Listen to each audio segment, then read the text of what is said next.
ராமானுஜதயா பாத்திரம் ஞான வைராகியபூஷணம் ஸ்ரீமத் வெங்கடநாதார்யம் வந்தே வேதாந்த தேசிகம். வேயர் புகழ் வில்லி புத்தூராடி பூரம் மேன்மேலும் மிக விளங்க விட்டு சித்தன் தூய திருமகளாய் வந்து அரங்கனார்க்கு துழாய் மாலை முடிசூடி கொடுத்த மாதே நேயமுடன் திருப்பாவை பாட்டார் ஐந்தும் நீ உரைத்த தையொரு திங்கள் பாமாலை ஆய புகழ் 100 43 அன்புடனே அடியேனு கருள் செய் நீயே. அஸ்மத் குருப்யோ நமக. அனைவருக்கும் அடியேனுடைய நமஸ்காரங்கள். திருப்பாவையினுடைய 26வது நாள். இன்றைய நாள் பாசுரம். மாலே மணிவண்ணா மார்கழி நீராடுவான் மேலையார் செய்வனகள் வேண்டுவன கெட்டியில் ஞாலத்தை எல்லாம் நடுங்க முரல்வன பாலன்ன வண்ணத்து உன் பாஞ்ச சன்னியமே போல்வன சங்கங்கள் பொய்ப்பாடுடையனவே சாலப் பெரும்பரையே பல்லாண் திசைப்பாரே கோல விளக்கே கொடியே விதானமே ஆலின் இலையாய் அருளேலோர் எம்பாவாய். திருப்பாவையினுடைய 6வது காட்சிக்குள் நுழைகிறோம். நாம் 26வது பாசுரத்திலிருந்து இதுவரைக்கும் நடந்த 5 காட்சிகள் என்னென்னு பார்க்கும் பொழுது, முதல் காட்சியில நோன்பிற்கான விளக்கங்கள் கூறப்பட்டது. 2வது 3வது காட்சிகள்ல 10 தோழிகளை எழுப்பினா. 4வது காட்சியில் அடியார்களை கொண்டு பெருமாளை அடைய வேண்டும் அப்படின்னு தெரிஞ்சுண்டு அடியார்களையும் பிராட்டியினுடைய புருஷகாரத்தோடு பெருமாளை அடைய வேண்டும் அப்படிங்கிறத ரொம்ப அழகாக எடுத்து கூறிய 5 பாசுரங்கள் 4வது காட்சி. 5வது காட்சி கண்ணனை எழுப்பினா. எழுப்பினதோடு மட்டுமல்லாமல் எப்படி பெருமாள் அந்த நடையழகை இட்டு அந்த சிம்ஹாசனத்தில் வந்து அமர வேண்டும் பிராட்டி சமேதனாக அப்படிங்கிறத கூறி பெருமாள் வந்து பிராட்டியோடு சேர்ந்திருந்து அனைத்து கோஷ்டியையும் அருள் பாவிக்க வேண்டும் அப்படின்னு சொல்லி கேட்டுண்டா. பெருமாளும் அவ ஆசைக்கு இணங்க அந்த வீர நடை போட்டு சிங்க நடை போட்டு அந்த சிம்ஹாசனத்தில் வந்து அமர்ந்தார். இப்போ என்ன வேண்டும் அப்படின்னு சொல்லி கேட்கிறார் கண்ணன். கண்ணன் கேட்ட உடனே எங்களுக்கு உபகரணங்கள் வேணும் கண்ணா அப்படின்னு கேட்கிறா. உபகரணங்கள்னா அதாவது இந்த நோன்பிற்கான செய்ய வேண்டியதற்கான அதற்கான சாமான்கள் என்னென்னலாம் வேணும் அப்படின்னு சொல்லி கேட்கிறா. அதை அழகாக சொல்லக்கூடிய பாசுரம் தான் 26வது பாசுரங்கள்.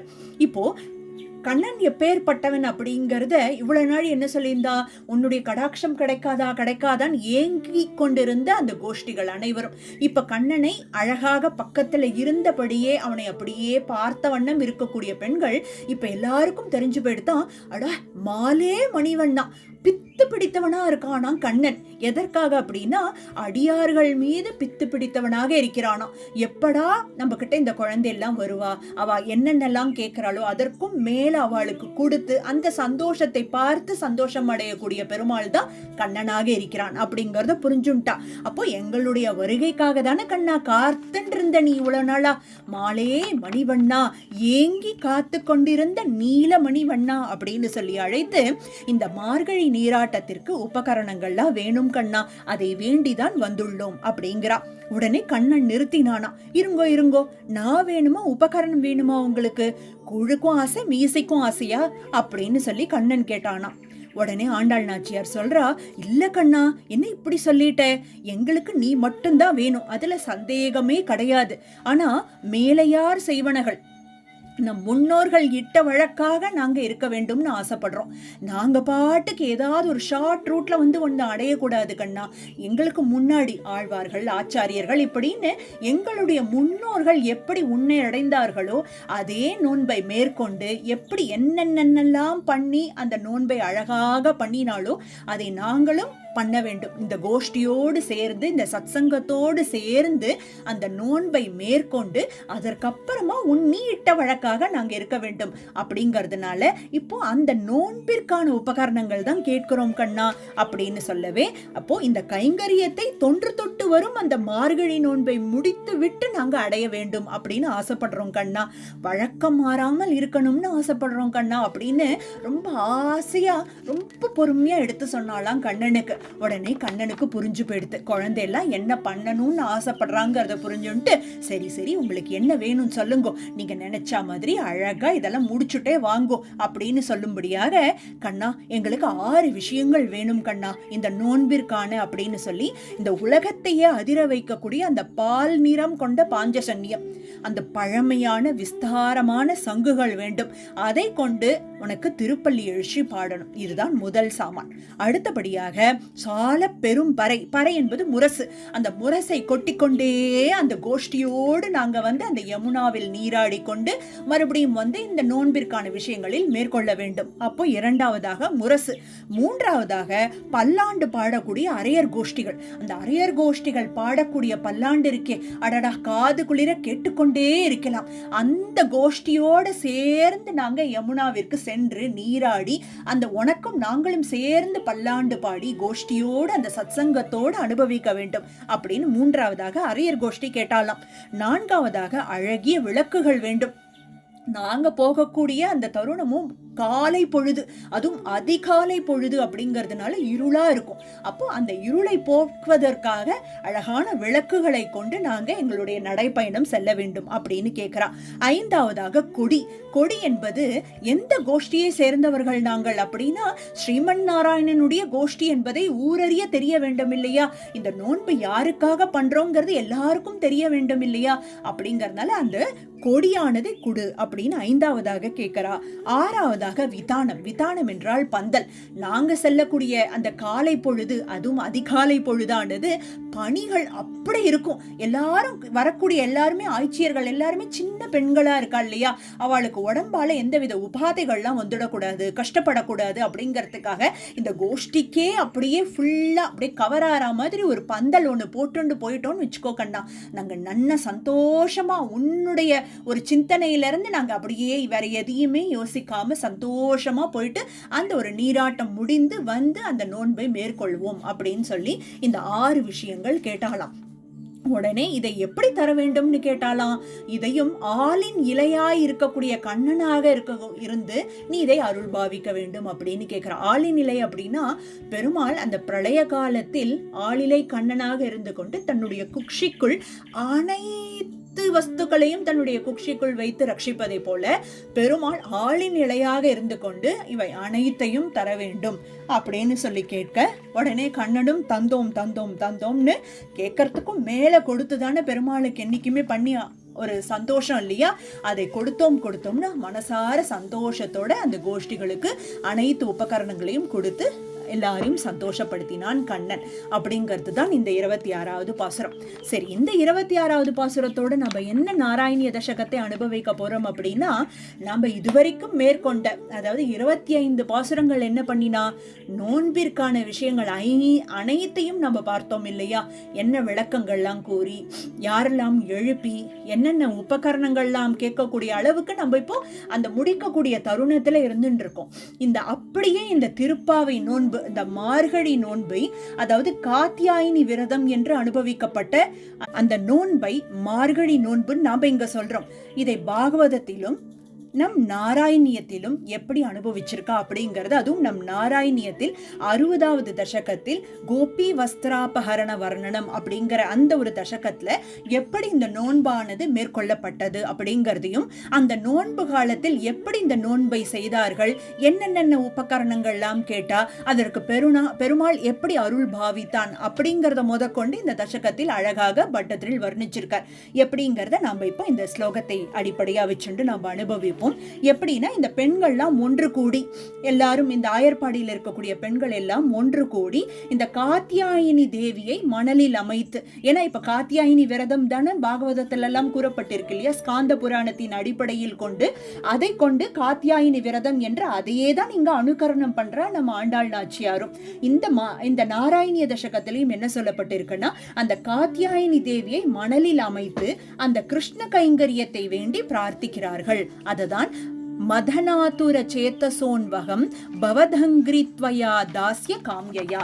தாஸ்ய காம்யயான பெருமாளுக்கே எப்பொழுதும் தாசனாக இருந்து கொண்டு அவனுடைய கைங்கரியத்திலே ஈடுபட்டிருக்க வேண்டும் அப்படின்னு இந்த ஆய்ச்சியர்கள் அனைவரும் ஆசைப்படுறா. கோகுலத்தில் இருக்கிறவா எல்லாரும் ஆசைப்பட்டு அதை வேண்டி இந்த நோன்பிற்கான விஷயத்தில் ஈடுபடுகிறார்கள் எல்லாருமே.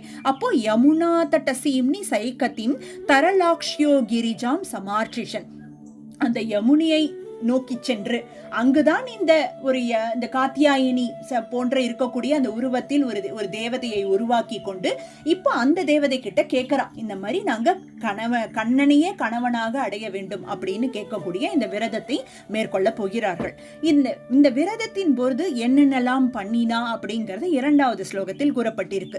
தவ நாம கதா ரதாசமம் சுதுர்ஷப்ராதருபாகதா நதி. அதாவது திருப்பாவையில என்னெல்லாம் அனுபவிச்சோமோ அனைத்தையும் இதில் உணர முடியும். நாம இந்த ஒரு பர்டிகுலர் ஸ்லோகத்துல உணர முடியும். பெருமாள் நாமத்தை சரித்திரத்தையும் பாடிக்கொண்டே இருக்க வேண்டும் அப்படிங்கிறது தான் நாம கதா ரதாசமம் அந்த நோன்பிற்காலத்தில். அதுக்கப்புறம் அதிகாலையில் சென்று சிற்றஞ்சிறுகாலை அந்த காலை பொழுதில் எழுந்து யமுனையில் நீராட வேண்டும் அப்படின்னு சொல்லி அந்த நீராடிய பிறகு அந்த யமுனையின் நீராட்டத்திற்கு சில உபகரணங்கள்லாம் கேட்டா. அதுதான் இங்க சொல்லியிருக்கு. உபகாரசத்தை அப்பூஜையன், பூஜைக்கு வேணுங்கிற அந்த உபகாரங்கள் அந்த எல்லாத்தையும் கேட்டு இப்ப 6 விஷயங்கள் இந்த திருப்பாவை பாசுரத்தில் அனுபவித்தோம் இல்லையா? அந்த உபகரணங்கள் அனைத்தையும் கேட்டு பெற்று எல்லாரோடையும் சேர்ந்து இருந்து இந்த நோன்பை மேற்கொண்டார்கள். எதற்காக? எங்களுக்கு கணவனாக நந்தகோபன் மகன் வர வேண்டும் அப்படிங்கிறது தான். தயிதோ நந்த சுதோ பவேதிதி, அவனே எங்களுக்கு கணவனாக அமைய பெறுமாறு பிரார்த்தித்து இந்த நோன்பை மேற்கொண்டார்கள் அப்படிங்கிறது தான் 2வது ஸ்லோகம். இப்படி எவ்வளவு நாள் பண்ணினான்னு சொல்லப்பட்டிருக்கு? 1 மாசம் பண்ணியிருக்கா. இதிமா சமுபாஹித பிரதா ஸ்தரலாக்ஷீர் அபிவீக்ஷ்ய தாபவான். இவ்வாறு 1 மாசம் பண்ண நோன்பிற்கு குருவாயூரப்பா அவர்களை நீ காண விரும்பினாய். ஆமா, இவ்வளவு ஆசையோடு பண்ணக்கூடிய அந்த கோகுலத்தில் இருக்கக்கூடிய பெண்கள், அப்போ உன்னுடைய கருணையால் நதிக்கரைக்கு ஓடி வந்தாய். எப்படி இவ்வளவு சந்தோஷமா இவ்வளவு ஆசையா நமக்காக பண்ணியிருக்காளேன்னு குருவாயூரப்பன் என்ன பண்ணானா, அந்த நதிக்கரையில எல்லா கோஷ்டியும் இப்ப கூடியிருக்காளாம். அங்க ஓடி வந்தானா கண்ணன். இப்படி தலைவனை பிரிந்த தலைவியானவள் எப்படி அப்படி துடிச்சு ஓடி வருவாள்ல, அப்படியே பார்க்கறதுக்காக தலைவன் அப்படியே ஓடோடி வருவானே, அந்த மாதிரி குருவாயூரப்பா நீ ஓடி வந்த அப்படிங்கிறது தான் 3வது பாசுரத்தில்.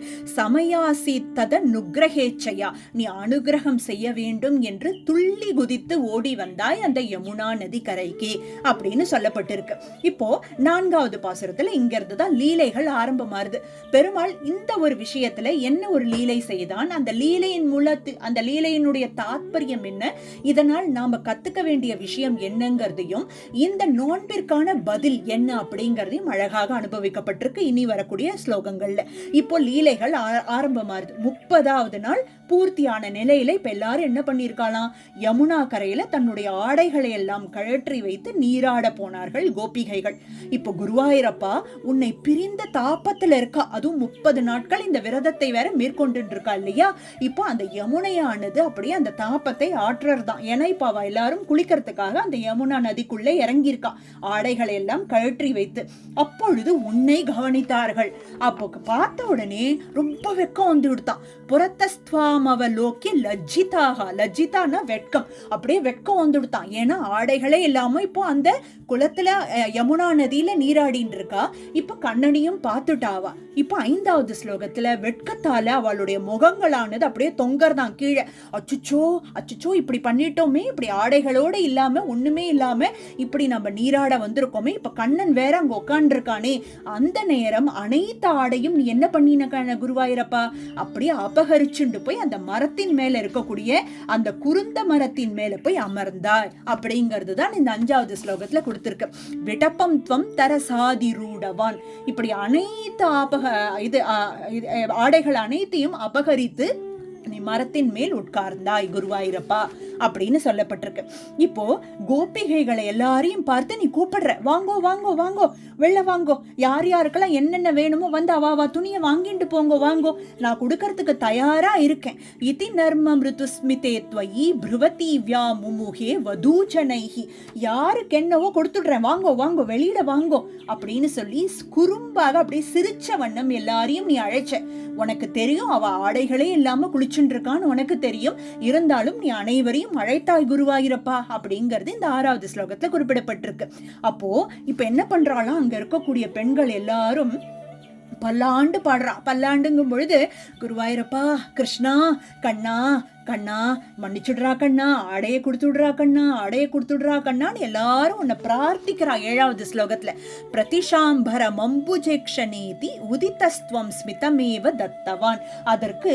இதற்கும் உன்னுடைய பதில் புன்னகைதான். முன்னாடியும் அப்படியே ஒரு குறும்பாக சிரித்து வாங்கோ கொடுத்துடுறேன்னு சொன்னேன்.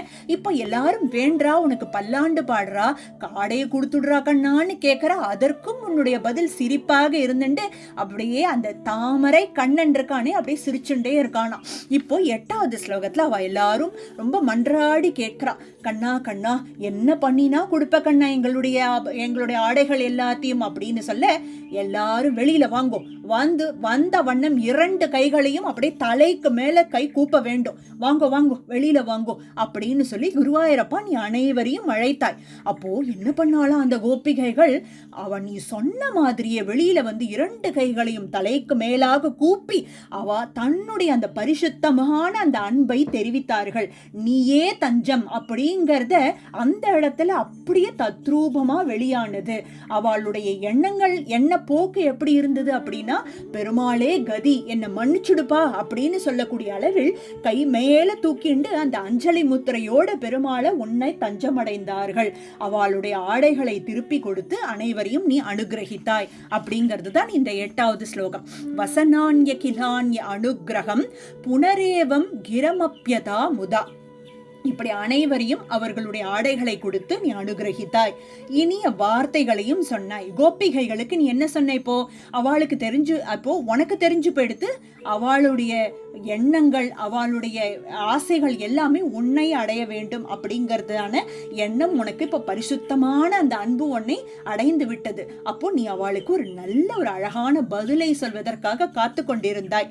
அப்ப நீ என்ன சொன்ன? அவ மனசு குளிரும்படி இதற்கான பதில் யமுனை கரையில் சந்திரன் ஒளி வீசக்கூடிய நேரத்தில் உங்களோட ராசலீலை அப்படிங்கிற ஒரு நடனமாடி இதற்கான பதில் சொல்லுவேன் அப்படின்னு சொல்லி நீ கூறி அங்கிருந்து கிளம்பினாய் குருவாயூரப்பா அப்படிங்கிறது தான் இந்த 9வது ஸ்லோகம். யமுனா புலினே சந்திரிகாஹா க்ஷணதாயித்ய பலாஸ்வமூச்சிவான். ஒரு பௌர்ணமி தினத்தில் யமுனா நதி கரையில் உங்களுக்கு நான் கிடைப்பேன் என்று அவர்களை அனுகிரகித்து கிளம்பினாய். இப்படி 10வது ஸ்லோகத்துல இப்படி திருவாய் மலர்ந்து வந்த வார்த்தைகளை காது குளிர அனைத்து கோபிகைகளும் கேட்டு மகிழ்ந்து சந்தோஷத்தோடு, காதலின் சந்தோஷத்தோடு அந்த தாமரை போன்ற உன்னுடைய திருமுகத்தை பார்த்த வண்ணமே, அப்படியே யோசித்த வண்ணமே அப்படியே வீடு திரும்பினார்கள். வதனாப்ஜம் ஷனகேர் கிருஹம் கதாகா. அனைவரும் இந்த சம்பவம் முடிந்த பிறகு தன்னுடைய ஆடைகளை எடுத்துக்கொண்டு உன்னுடைய அந்த தாமரை போன்ற அந்த ஒரு அதரங்களும் கண்களும் அப்படின்னு சொல்லி பெருமாளினுடைய அவயவங்களை அப்படியே நினைத்த வண்ணம் வீடு திரும்பினார்கள் அப்படின்னு சொல்லப்பட்டிருக்கு. இப்படி அனுகிரகித்த குருவாயூரப்பா கருணையால் குளிர்ந்த ஹரியே அப்படின்னு சொல்லி இங்க பட்டத்தில் பெருமாளை கண்ணனை கூப்பிட்டு என்னுடைய வியாதிகளையும் ரட்சிப்பாய் அப்படின்னு சொல்லி முடிக்கிறார். சரி, இப்போ இந்த ஒரு லீலையிலிருந்து நமக்கு என்ன ஒரு பாடம், இல்லாட்டி நாம என்ன புரிஞ்சுக்கணும் அப்படின்னா, இதற்கு பெரியவாளா ரொம்ப அழகா நன்னா புரியறதுக்கான விஷயங்களை எடுத்து சொல்லியிருக்கா. அதாவது ஜலதேவதையை அவமதிப்பது, ஆடை இல்லாமல் நீராடுவது. இப்போ ஆடை இல்லாமல் நீராடக்கூடாது அப்படிங்கறத இந்த இடத்துல நம்ம புரிஞ்சுட்டோம். ஏன்னா அந்த தேவதையை நம்ம அவமதிக்கிறத அர்த்தம் அப்படிங்கறது தான் எங்க கண்ணன் நமக்கு சொல்லியிருக்கக்கூடிய விஷயம். இதை உணர்த்த செய்த லீலை தான் அதாவது அந்த ஆடைகளை அபகரிச்சுட்டு போறது. இந்த தோஷத்தை போர்க்க வேண்டும் இல்லையா? கோபிகைகளா இருந்தாலும் சரி, அவளு தெரிஞ்சு பண்ணாலும் சரி, தெரியாம பண்ணினாலும் சரி, தப்பு தாங்கிறத புரிய வச்சுட்டு அந்த ஆடைகளை அபகரித்து கோபிகைகளினுடைய அந்த ஆடைகளை பறிப்பது அப்படிங்கிறது எதோட ஒப்புமையா நம்ம அனுபவிக்கணும் அப்படின்னா, ஒரு ஜீவாத்மாவானவன் பல ஆடைகளை போர்த்தி கொண்டிருக்கிறான். காமம், லோபம், கோபம், மதம், மோகம், மாத்சரியம், அகங்காரம், மமக்காரம் அப்படின்னு சொல்லிண்டே போலாம். இந்த ஆடைகளை நாமா பறிச்சாதான் உண்டுன்னு பெருமாள் மைண்ட்ல அவனுக்கு தோணிடுறதாம் பெருமாளுக்கு. அப்படி அதை அபகரித்து அவனுடைய திருவடியே கதி அப்படிங்கிற எண்ணத்தை நமக்கு கொடுத்து அவனுடைய திருவடியை அடைவதற்கான பக்குவத்தையும் நமக்கு கொடுக்கிறார் பெருமாள். அப்படிங்கிறது தான் இந்த ஒரு வஸ்திராபகர வர்ணனம் அப்படிங்கிறது நமக்கு புரிய வைக்கிறது. இப்போ இந்த ஒரு 60வது தசகம் அப்படிங்கிறது திருப்பாவை நோன்பிற்கான அடிப்படையாகவும் இருந்து அந்த நோன்பை மேற்கொண்டு பெருமாளினுடைய அந்த ஒரு அருளை எப்படி பெற்றார்கள் அப்படிங்கிறத நம்ம அனுபவிச்சோம். அதாவது எப்படின்னா அந்த ராசலீலை மூலியமாக இந்த 30 நாள் கழித்து பெருமாள் அவளுக்கு அருள் பாவித்தான் அப்படிங்கிறது தான் இதனுடைய அழகான தாத்பரியம். இன்னைக்கு நாம அனுபவிச்ச அந்த மாலை மணிவண்ணா பாசுரமும் இந்த திருப்பாவை நோன்பிற்கான உபகரணங்களை கேட்டாள் அப்படிங்கிறத பார்த்தோம். இங்கேயும் உபகரணங்களை கொண்டு எப்படி இந்த நோன்பை மேற்கொண்டார்கள் அப்படிங்கிறதையும் பார்த்தோம். இந்த நோன்பை முடித்து எப்படி அருள் பெற்றார்கள் அப்படிங்கிறதையும் நம்ம அனுபவித்தோம். நாளைக்கும் மற்றும் ஒரு திருப்பாவை பாசுரத்தோடு அழகான நாராயணிய தசகத்தையும் சேர்ந்து அனுபவிப்போம். அஸ்மத் குருப்யோ நமக. ஆண்டாள் திருவடிகளே சரணம். சீரார் தோப்புள் திருவேங்கடமுடையான் திருவடிகளே சரணம்.